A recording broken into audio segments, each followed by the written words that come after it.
Hello everyone, welcome back to my channel. My name is Paola and this is a new video in the Video Everyday April series. Today we're going back to the reading and channel retrospectives, and in this video we're examining the year 2021, which I like to call my rereading era.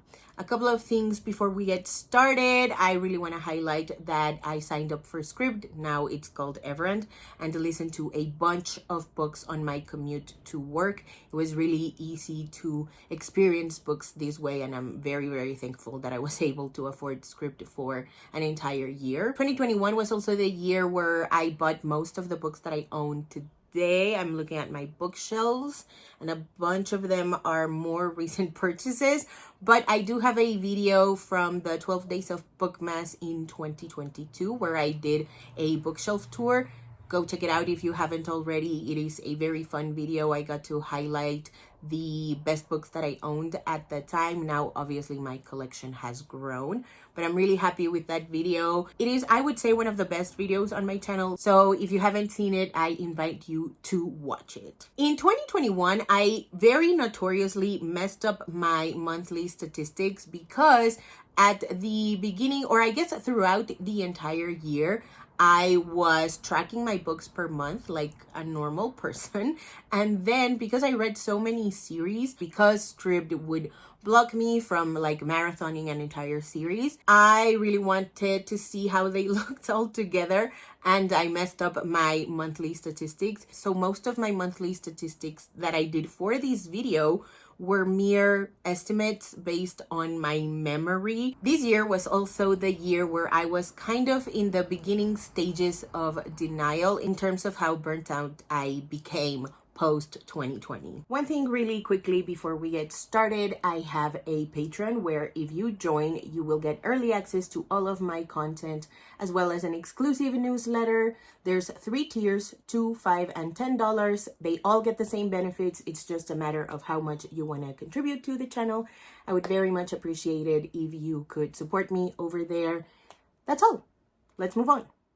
Now we're going to talk about the statistics. In 2021, I read a total of 103 books, which in pages meant 21,463. This is the year where I have read the most amount of books. Granted, a lot of them were very short or graphic novels, but I'm still really happy that I got to read that many books. 22 of those books were mine, 21 were e-arcs, 60 books were not mine. I read 8 physical books, 33 audiobooks, and 62 digital books. And in terms of genre, poetry seems to be my most read genre, which I guess is not technically a genre. It is more so like a format, but I like how this statistic looks better with like the poetry books getting like singled out, and I'm pretty sure most of them were like non-fiction-y, memoir-y type of poetry. And my least read genres were fantasy, magical realism, thriller, horror, classics, dystopian monster romance, and action. Onto the highlights of my e-arc experience. I got to read 2 really incredible poetry books, Calling in Black by Nicole Ramsey and Vulnerable AF by Tariona Tankball. Both of these books explore Black womanhood. They both explore self-love, self-acceptance. Vulnerable AF is available on audio, which I highly recommend that you check out. And Calling in Black, I would highly recommend that you read out loud because it's just so musical in the lips. 2 graphic novels that I want to talk about that I read in 2021 were Money Shot and The Story of the Velvet Underground. Money Shot is like a neurotica sci-fi, and it's about scientists going to space and having sex with aliens. It's unfortunately not that inventive or creative. Like every one of those extraterrestrial creatures has like a penis or a vagina. They all get turned on the same way. They all had sex the same way. It was kind of boring in that aspect. And The Story of the Velvet Underground is an amazing nonfiction graphic novel about the band, the Velvet Underground. I knew absolutely nothing about this band, and so it was a very informative experience. I also really enjoyed that it didn't shy away from like the ugly sides of what the band was going through. The art style was very like newspaper parody type. In 2021, I also had the honor and the pleasure to host a virtual book tour for Muse Squad, The Mystery of the 10th by Chantel Acevedo. This is a really solid follow-up to Muse Squad, The Cassandra Curse. It's about Greek mythology, it's about friendship, and I also really love that this book touches on autonomy, which is such an important thing that kids need to read about. And so I would highly recommend that you check this book out, or that you recommend it to the young readers that you have in your life. Last but certainly not least, for my e-arcs, I want to talk about The Mirror Season by Anna Marie McLemore. This is quite the hard-hitting YA. It is about sexual violence, survivorship, love, friendship, and bravery. This is one of the best books that I have read ever in my life, period. Please check it out if you haven't already, and I would also recommend that you check out my interview with Anna Marie McLemore, link in the description below. Now I want to talk about some other books that I read in 2021 but were not e-arcs, starting with Eights of Spades by Farida Abike Iyumide. This is a dark academia thriller where two Black kids go to a primarily white institution. It's kind of like Get Out and Gossip Girl. And I got to buddy read this one with Mariana and Hannah. I really loved reading this book with them. Two books that I read for my now defunct podcast were Love Scammed by Rilsey Adams and Taking on the Billionaire by Robin Covington. This is a vacation romance that touches on some hard-hitting subjects like abuse and survivorship, and the other is a self-explanatory billionaire romance. These I read for Mapping the Tropes, which is a podcast that I had with my friends Adriana and Marianne. I think it was like every 2 weeks that we got together and we all talked about one book each that fit into the trope that we were discussing that week. It was really fun. I will leave a link in the description below if you want to check it out. Two queer YA books that I read in 2021 that I will never stop raving about were Laura Dean Keeps Breaking Up With Me. This is the Spanish edition. And This Is How We Fly by Ana Meriano. This is a Cinderella retelling sports YA. It's about gender, it's about friendship, but there's an explicit fuck turfs line in it, which I love.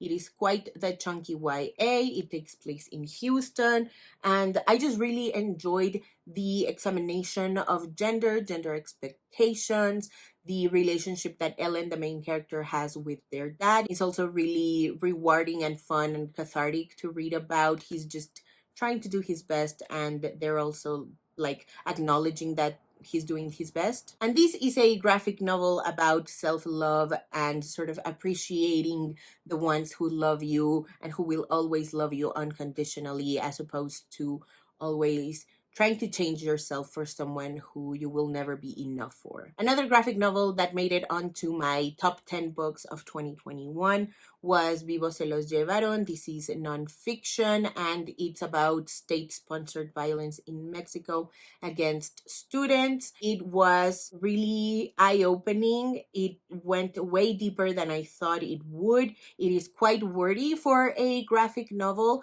but it did what it needed to do. It is a phenomenal graphic novel. 2021 was also the year where Accidentally in Love book club officially died. But before that, I got to read 4 books. Make a Scene by Mimi Grace with Adriana, Damaged Goods by Talia Hibbert with Sophie, Go Deep by Rilsey Adams I read with Whitney, and His Beauty by Bryn Renee, which I read with Mina. In 2021, I also joined the Week of Graphic Novels. This is a readathon that my friend Karen over at The Audiobook Aficionado hosted.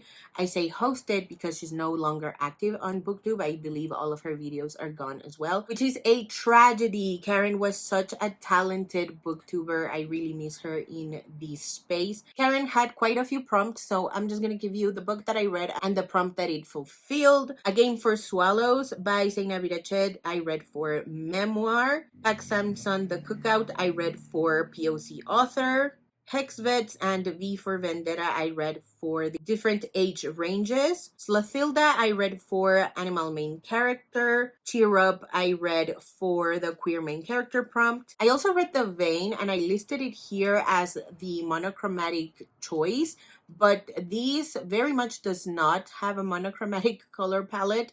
I don't know what I read it for. And I also got to read the first volume of Death Note. This was for the translated prompt. And honestly, I don't think another book has ever stressed me quite as much as this one. On to the series that I read. I read The Perfectionist Duology by Sarah Shepard, which was a trip and a half. I don't even know what I was expecting from these books. I don't even know that I could tell you what these books did. I just know the basic premise, which is that there's 4 or 5 girls that have like one man, one boy enemy in common. They sort of jokingly plot his murder, and then he actually ends up dead in a way that they plotted. I do remember the reveal being quite lackluster. I'm going like, okay, Sarah Shepard, I guess if you say so. I also read the To All the Boys trilogy, which is made up of To All the Boys I've Loved Before, P.S. I Still Love You, and Always and Forever Lara Jean. These I remember that I read so fast because I knew Scribd was going to block me and I really wanted to re-experience them. But because I read them so fast, I just sped through them. I am now overdue for a reread of them so that I can annotate them and just like soak it all up properly. I also completed a series of Unfortunate Events. This was the series that I read the most sporadically because Scribd was blocking me. It felt like quite the monumental task, even though these books are not that long. I really savored that reading experience. I also read 3 books in the Women Are Some Kind of Magic series by Amanda Lovelace. These are like female rage poetry books. Last but certainly not least, I read the first 2 books in the Brooklyn Brujas trilogy, starting with Labyrinth Lost. This would be a reread for me because I think I read the first book back in 2018. And I am unfortunately still not done with the series. I still have to read Wayward Witch. Finally, we've arrived at the reason why I titled this my rereading era. I started a thing called Project Reread, which basically meant that I made a spreadsheet of my favorite books that I had read in the past few years, at least as far back as me starting my channel, and I decided that I would reread them in the coming years. The list is 126 books long, and in 2021 I read 56 of them, so I'm just gonna give you my top 10 from that list, starting with number 10, The Vampire Academy series by Richelle Mead. This was not a proper reread. I only reread the first 3 volumes of the graphic novel adaptation of the series, and they were honestly so fun from what I could remember, and I'm really sad that they haven't continued on with the adaptation of it because I thought it was a really solid adaptation. Number 9, Fun Home by Alison Bechdel. This is a graphic memoir and this is the basis of the musical Fun Home, which I love so much. What I remember the most about this memoir is that it's quite academic. There's a lot of analysis in terms of what past authors have said and how the author of Fun Home relates that to her relationship with her father. I think there's like a movie in the making, or maybe like a pro shot of the musical in the making, which I am highly anticipating. Number 8, Juliet Takes a Breath. This is another half reread because I read the novel, I want to say it was 2017, maybe 2018, and I read the graphic novel for it in 2021, which was so fun. I really loved the color palette and the art style. Number 7, Hitler by Shigeru Mizuki. This is a manga and it is a biography of Hitler. I was really struck at how like funny this was. It kind of reminded me of Jojo Rabbit in that way. It was really fun and I really liked that it kind of made fun of Hitler, but not of what he did or what he stood for, if that makes sense. Number 6, Jenna and Finn. This is a really lovely, kind of hard-hitting book about fandom. It's in epistolary format, which I love. There's emails, there's Tumblr posts. It was such a solid reread. Number 5, Mouse by Art Spiegelman. This is a graphic memoir of sorts. It is an examination of the Holocaust, but not only of its victims, or I guess immediate victims, but also in how that affected how they raised their children. Number 4, Like Water by Rebecca Podos. This is another quite hard-hitting YA coming-of-age story, and I think it's set during the summer, and it's about the main character who has always fooled around with boys, and now she's kind of falling, kind of crushing on someone who is not a boy. There's also the fact that her father has Huntington's disease, and that is the reason why she couldn't leave for college, because she has to stay behind and help out with the family business, and obviously in taking care of her father. So it's about that like curveball that life throws your way. Number 3, Persepolis by Marian Satrapi. This is an incredible graphic memoir. It is in black and white, and it's about the Iranian Revolution. I credit this book as the one that kind of woke me up, because I first read it when I was in college, and we were learning stuff by the numbers. It was like, this many people died, and we don't know how many people, the state disappeared, but then these were the economic consequences of the war and stuff like that. And then I read this book and I was like, they were people. People live in these countries. Why are we learning about these conflicts and these horrible things without learning that this was happening to people? Like we were learning facts and not understanding that they were tragedies. Number 2, The Poetex by Elizabeth Acevedo. This is an incredible YA novel in verse, and it's about Xiomara, who is like discovering the power of her words when she gets invited by one of her teachers to do slam poetry. And at number 1, I have The Education of Margot Sanchez by Lilian Rivera. This is YA coming of age. This is about Margot Sanchez, who was supposed to go on vacation with her friends to the Hamptons, but her parents caught her using her dad's credit card to buy clothes as opposed to like using it only for emergencies, I think. And so now she's grounded and she has to stay behind and help with the family business, and it's about family secrets, family drama, and how we put kids in danger by not telling them the truth. Okay, we've arrived at the content. I put out a lot of content in 2021, but I'm not super proud of all of it, if I'm completely honest. I posted one tier ranking video, which was my sort of wrap up for 2020. I did the tiers based on the Snatch Game of Love of, I think it was Drag Race All Star Season 5. That was really fun to do. I also did 4 Theater Thursday videos. 2 are of High School Musical, the musical, the series Season 2. And the other 2 are of the Schmigadoon Season 1 series. And I did 24 author interviews, which made up for the bulk of my content. In terms of goals, I didn't think I had them until I looked at my blog, and they are quite embarrassing, but here we go. I wanted to read 24 books because that seemed like a really low stakes kind of goal, especially given that I was having my first like big girl full-time job. I had to commute to work, so I really wanted something low stakes. I read more than 24 books, so that was really fun. I wanted to reread at least 6 books. I did that. I wanted to read 6 books for the Buzzword Readathon, which I did not do.